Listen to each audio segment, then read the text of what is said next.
2년 7개월이거든요. 1000일을 채우는 건 우선 뭐 다른 걸 떠나서 큰 정치적인 부담이 된다.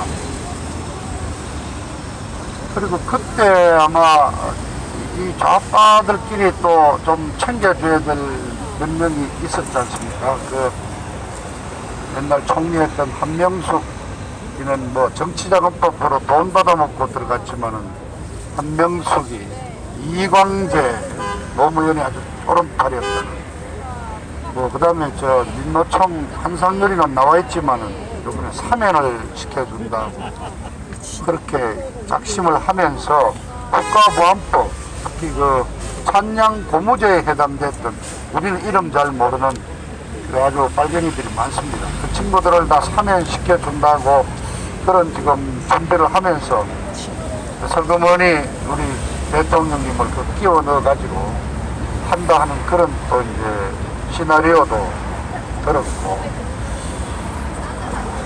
그렇게 해서 다음에는 막 작년 겨울에 나오실 거다 이런 기대를 사실은 갖고 있었습니다. 근데 알다시피 참 70, 내일 모레 70에 한 살 모자라는 75년인데 형집행정지를 그 사이에 2번을 검찰에서 거부를 했지 않습니까?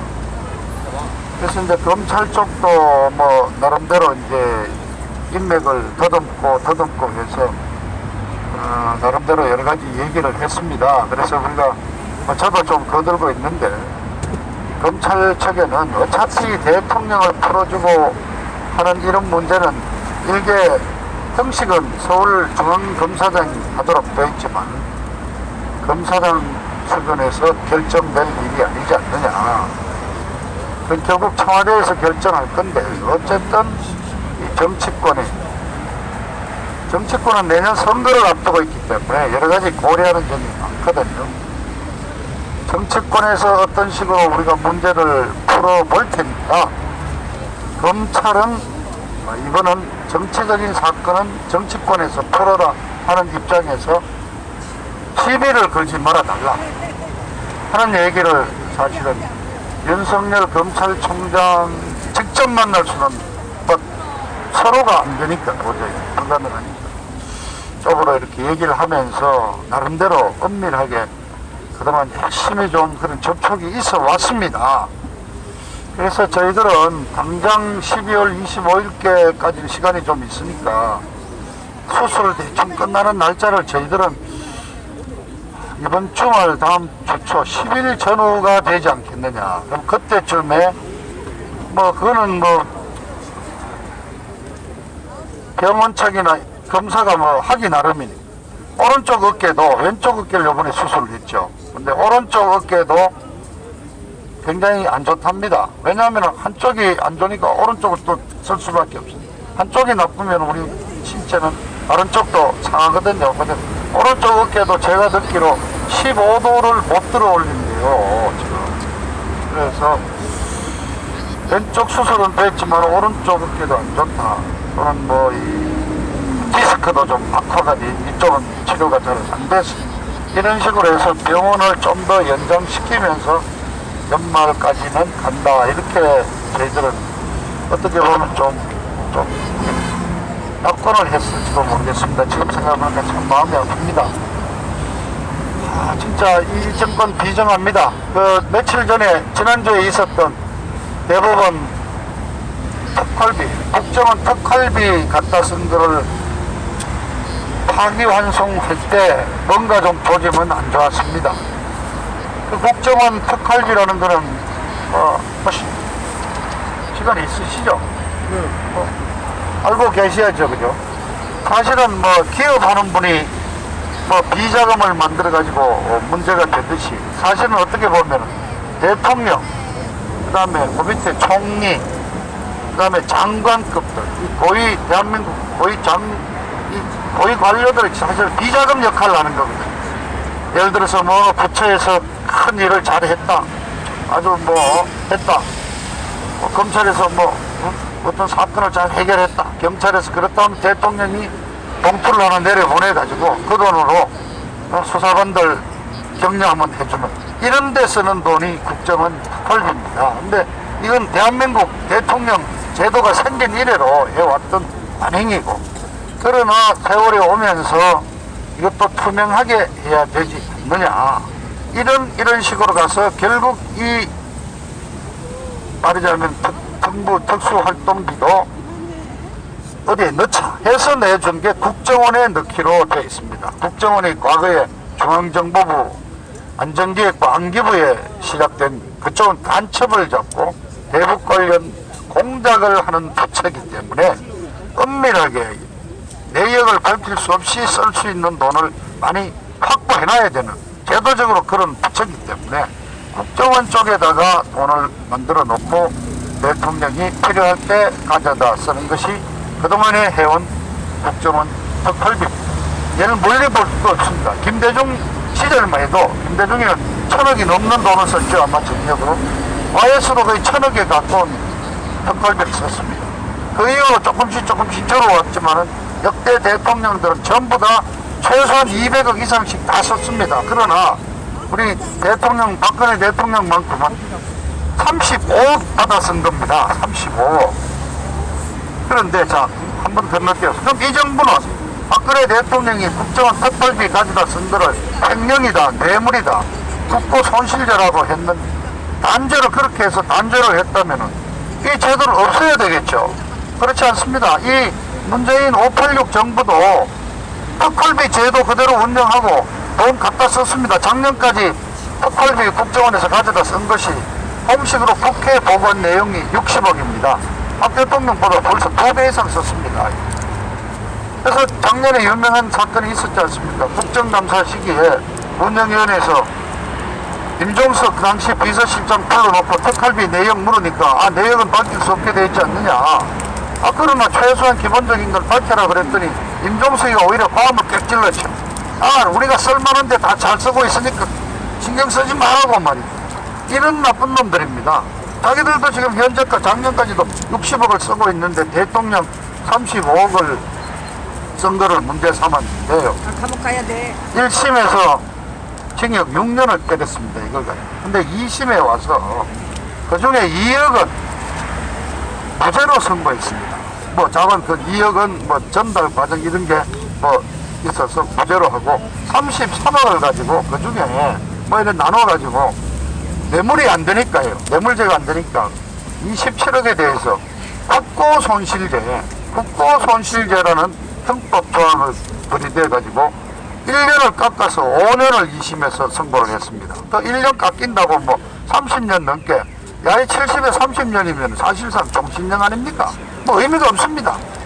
그렇지만 어쨌든 조금이라도 깎아주고 대부분 올라갔으니까, 그러면 뇌물죄가 일단 무죄가 하나 나왔으니까 이 부분에서만큼은 무죄가 될 거다. 큰 기대를 했던 재판인데 지난주에 거꾸로 아닙니까?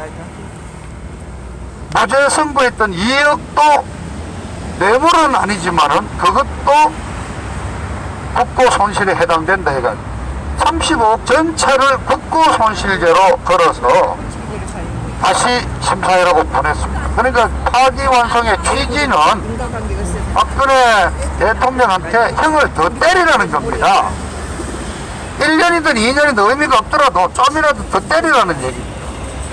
그런데 국고손실죄가 뭔지 여러분 아시지 않습니까? 국고손실죄는 어떤 거냐? 딱 나와 있어요.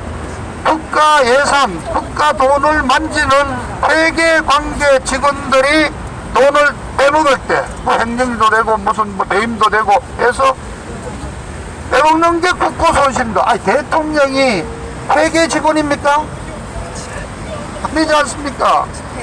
그 다음에 국정원장이 회계 직원입니까?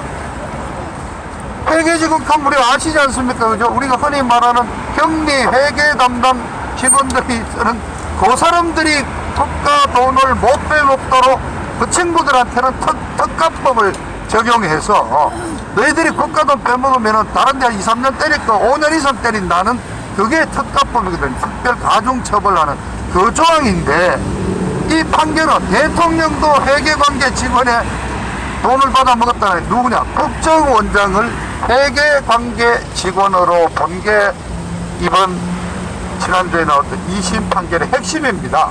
왜 국정원장이 그 장관급 국정원장이 회계 직원이냐, 돈 액수를 정하고 돈을 언제 지출할 거를 정리해주고 그 다음에 돈을 어떻게 전달할 건지 전하고 회계 직원이 하는 일을 다 하기 때문에 회계관계 직원이라 되어 있습니다. 이거 대한민국 형법 공무원 회계직원 행정죄 적용하는 모든 판례를 찾아봐도 장관급 국정원장을 회계관계 직원으로 보는 판례는 처음 나온 겁니다. 이런 식으로 해가지고 그 회계관계 직원이 빼낸 돈을 받아 썼으니까 똑같이 횡령에 국고손실죄다고 그 형을 더 때리라고 파기환송해서 보낸 겁니다. 그래서 우리가 붕괴하고 분노하는 이유는 지금 현재도 포섭되어 있고 사실상의 종신형을 선고받고 있는 전직 대통령에 대해서 징역 1년, 징역 2년이라도 더 때리려는 그 고약한 심보가 정말 우리를 분노하게 하는 거예요. 그러니까 지금 대법원이 13명으로 구성되어 있습니다.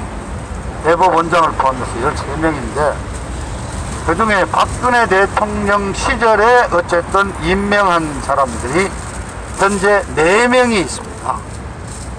그 사람들이 박 대통령이 직접 임명한 분도 2분이 있고 하지만 어쨌든 그 시대 분은 지금 현재 정부가 임명하고 있는 판사들과는 달리 비교적 좀 온건하고 보수적인 색채를 띠고 있습니다.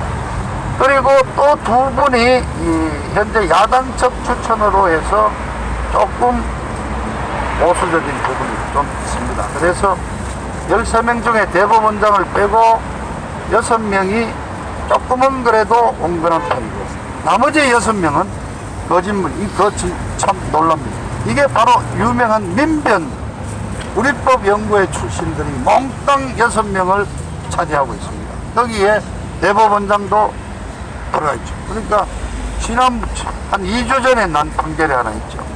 100년 전쟁이라는 다큐멘터리에 대해서 방송위원회가 규제를 가했습니다. 명예훼손으로 이 부분에 대해서 배상을 해야 된다 해서 재판이 진행 중인 그 사건인데요. 그 방송위원회가 제재한 내용이 잘못된 거다. 표현의 자유가 있는데 어떻게 이렇게 방송위원회에서 제재를 하는가. 그게 무효라고 해서 말하자면 무죄 판결로 내렸는데 표결이 대법원 전원합의체가 표결까지 해서 결정을 했습니다. 그게 말씀 아까 드렸죠. 12명이 6대6인데 대법원장이 좌빨이니까 보태서 7대6으로 뒤집었습니다. 그러니까 모든 재판이 이제 대법원까지 가면은 이쪽 좌빨이 7명 과반수상을 차지하고 있습니다.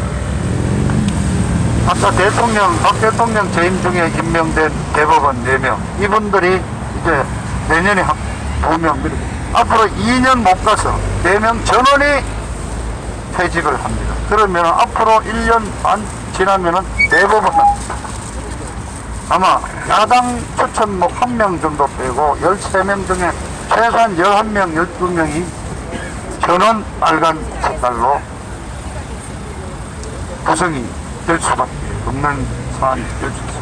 그래서 지난주에 그 별거 아닌 국정원 특활비를 가지고 그걸 파기환송하면서 하여튼 형을 조금이라도 더 때리라는 취지로 돌려 보낼 때 이게 사실은 뭐 지난 핑계 같습니다만 참 불안하게 느끼는 그렇지 않을 거 하면서도 이게 뭔가 사법부에서 대법원이라는 권위를 빌려서 또 대통령의 이 신변 처리에 뭔가 이렇게 지침을 이쪽에 보내준 게 아닌가 하는 그런 불길한 마음을 갖고 저희들이 마음을 졸였던 게 사실입니다. 근데 그 결과가 오늘도 나오는 거예요. 저희들이 예상했던 것보다도 더 시간을 당겨가지고 바로 그냥 다시 의원 구치소로 돌려보내는 이런 정말 청천벽력 같은 그런 조치를 취합니다. 우리로서는 허를 찔렸다고 할 수 있습니다. 참 이 날씨는 이제 추워졌고요. 그래도 처음부터 막 들어가실 때는 독한 마음을 드시고 들어갔지만 그래도 잠시라도 나와서 조금 편하게 계셔서 다시 이렇게 또 그 독방으로 들어가실 때 그 고통이 지금 얼마나 됐습니까? 그리고 참 잔인하다, 비정하다는 생각을 또 하게 되는 게요.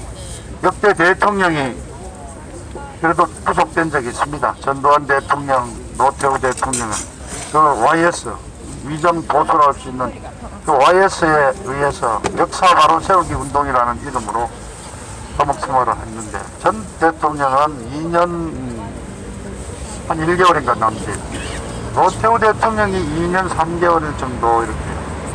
그리고 대통령 때는 아니지만은 대통령 나중에 된 김대중 씨도 80년에 이른바 5.18 사건, 내란 음모 사건으로 거기도 구속돼 있다가 80년 연말에 2년 5개월 살았습니다. 80년 연말, 82년 12월 재개월은 22일 날인가 석방이 돼서 미국 워싱턴으로 왔습니다.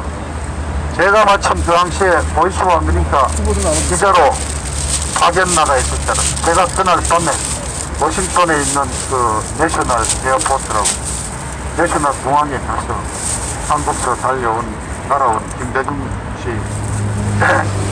워싱턴 도착을 봤는데, 그리고 근데 김대중 씨도 내란 음모를 해서 사형을 선고받은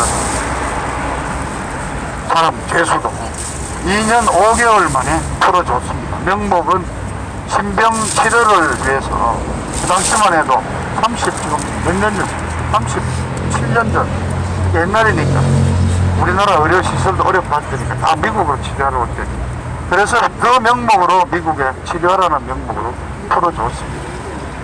그래서 저희들은 이런 여러 가지 관례를 갖고도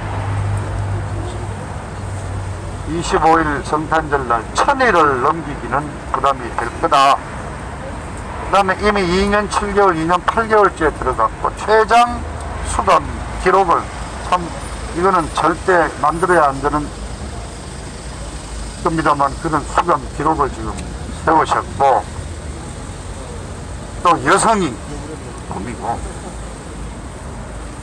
몸도 지금 여러 가지로 불편하셔서 외부 병원에 모시고 나와서 수술을 받아야 될 정도의 상황인 환자입니다. 이런 여러 가지를 고려하고 내년 4월 총선거를 치러야 되고, 그렇게 해서 정치권에서 상당히 대통령님의 신병 처리에 대해서 자기들도 고민을 했고 여러 가지 얘기가 오고 갔습니다. 그래서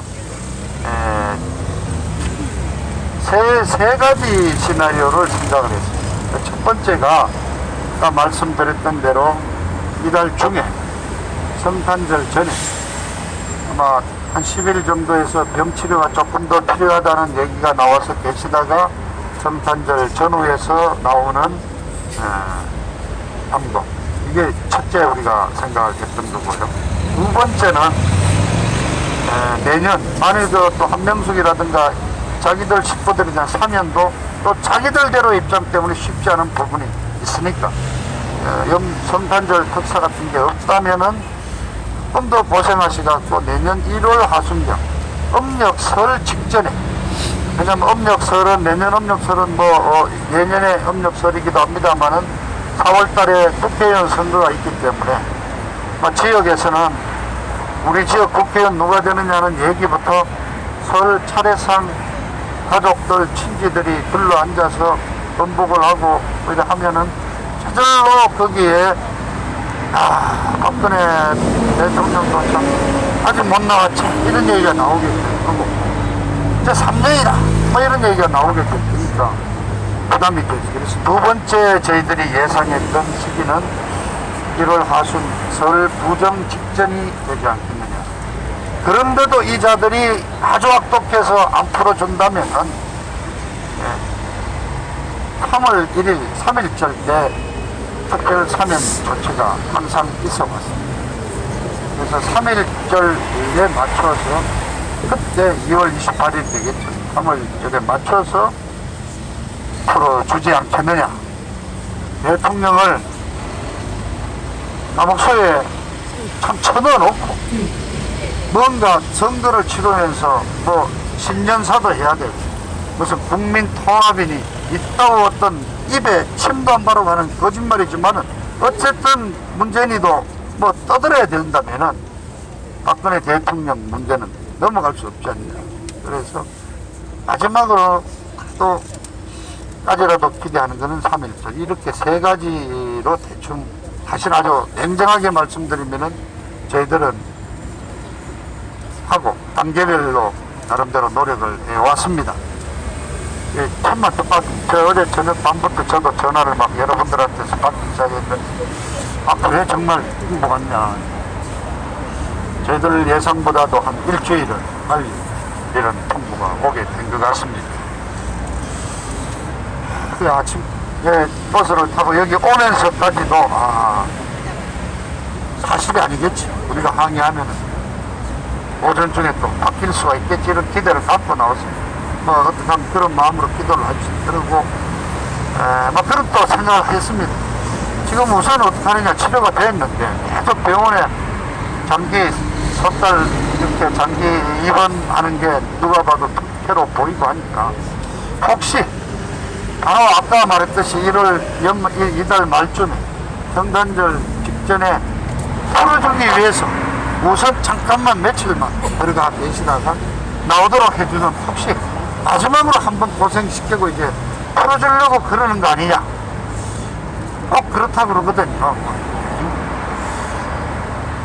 막 그런 마음으로 뭐 요번에 가면 막 길어봤자 성탄절까지 한 2주에 보름만 있으면 나오실 수 있겠다. 뭐 이런 또 생각까지 하고 왔습니다. 이게 그냥 제 혼자 마음이 아니고 여러분 아마 다 마음이 똑같으시죠. 맞습니다. 기도도 해주시고 절 다니시는 분은 가서 불공도 들으시고 부처님 앞에 또 기도도 해주시고 종교 없는 분은 또 우리 생각에 하느님한테 하시고 그죠? 천지 신명한테도 드리고 우리 마음을 모아봅시다. 그래서 여러 가지로 참 어렵습니다. 다만 그래도 한 가지 위로가 된다. 그래도 한 두 달 한 20일 가까이 병원에 와서 조금이라도 편하게 계셨고 그 문제가 들지도 못하던 어깨는 그래도 하나라도 고쳐갖고 들어가시니까 조금은 안 낫겠나. 그리고 병원에 계시는 동안에는 뭐 예를 들어서 텔레비를 보시면서도 채널을 좀 바꿔봐라. 그래 이것도 보고 정편도 골라보고 뭐 이것저것 또 원하시는 걸 볼 수 있었고 신문도 가져오라 그래서 하나하나 다 보고 아마 뭐 그동안 옥중에 계시면서도 여러 가지 여러분들의 편지를 받고 보고를 받고 판단하셨지만은 그래도 조금 편한 입장에서 얼마나 참 돌아가는 전국이 혼란스럽고 긴박합니다. 대통령께서 어쨌든 한 두 달 남짓 직접 좀 편한 입장에서 유영아 변호사를 통해서 바깥에 여러 가지 얘기를 다 들어보시고 머리도 많이 정리를 하시고 그 판단력도 다 정리를 하셨고 여러분 그건 이건 정말 놀라운 일입니다. 지금 3년 가까이 독방에 혼자 계셨는데 일반 보통 범죄자들 같으면은 못 견딘답니다. 그래서 막 자해 행위를 하고 막 갑자기 막 발광을 하고 막 그러다가 뭐 징벌도 받고 바깥에 있는 가족들한테도 못 살게 굴고 난리를 친다는데 여러분 뭐 우리가 그건 뭐 안 들어가면 다 입은 꼭 하시고